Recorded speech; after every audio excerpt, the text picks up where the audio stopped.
A good doctor's visit. What does that mean? My wife has seen many doctors, and I made her appointment with this other doctor. Changed her primary care doctor from the last one, which we both hated, who was very dismissive of whatever she said. Just as you know, and brushed it off, right? And she loved this one, and I thought it was great. I mean, the last one she had was Vietnamese, but did not want to speak Vietnamese, which I find strange because that was the reason we chose her. But this one, my wife was very satisfied with.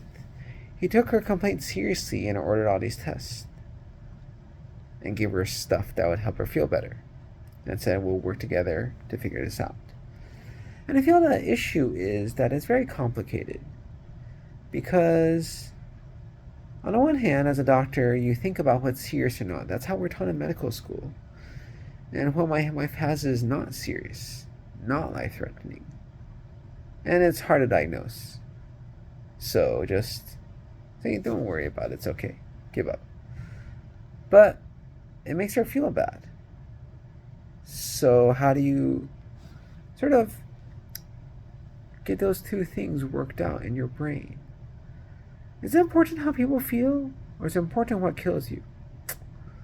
It's such a hard decision, right? That's why I don't do clinic, right? Because I like to think it's important what kills you. Just put up with it. We'll try to make you stay alive. And that works in a hospital. But in clinic, what makes you feel bad makes you feel bad, and that's your life. And you don't want to do that, as in feel bad. So I'm realizing more how I should be to patients, right, from my experience seeing doctors in clinic. But I think one or a few takeaways I have from it is this. So you want to give patients something that will make them feel better, even while you're investigating, because it's important. You can't just say, let's investigate, and just put up with it for now.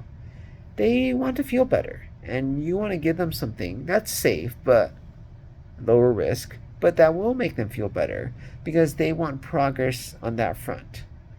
Investigating is important, but it's not the most important. Whereas for me, working in hospital investigating is more important. Secondly, you want to investigate.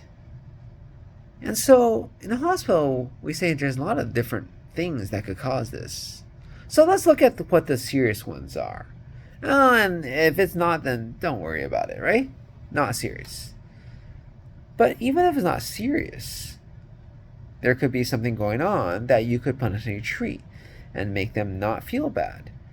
I think patients like that.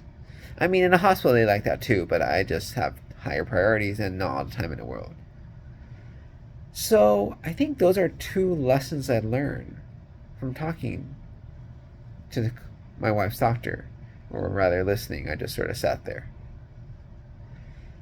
And I think the other thing is the way he spoke to her, right? I mean, so I've been telling my wife to get the vaccine, and she says, oh, in Vietnam, we don't get the flu vaccine. And I was like, okay, fine, whatever. I mean, I already told you, you're not going to get it. And then she got ill, and the rest of us were fine. And she says, no, I already got the flu, so I'm okay. I was like, how do you know you even got the flu? You just got some viral illness, right? But her doctor said something and convinced her to get it, right? And I think that part of it is she probably had concerns that I didn't really understand, and he knew about it. He was able to address it because he understands her background. Okay, fine. She's nodding no. What was it? He just didn't say anything. Then how did you decide to get the vaccine? Because it seems like he's really sincere. He just like, oh, you want to get it? Okay, so she says he didn't say anything. He was just very sincere.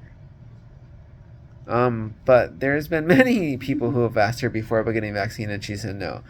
So I don't know, but I guess that's the whole thing about relationship, right?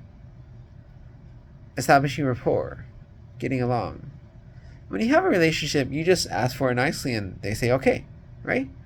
I mean, I see this all the time in the hospital. So I had a specialist coming on board, and they're like, hey, you're a patient, or they don't say you're a patient because that's just stupid, right?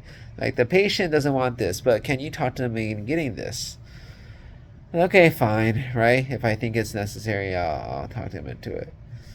And it's like, that's the thing, relationship, right? If they like you, then you just ask nicely and they say yes. Whereas they don't know you from Joe off the street. I guess they have reasons and they say no and that's it, right? Not going to convince them. And logic doesn't work for these things. But I guess sincerity does. That's what my wife said.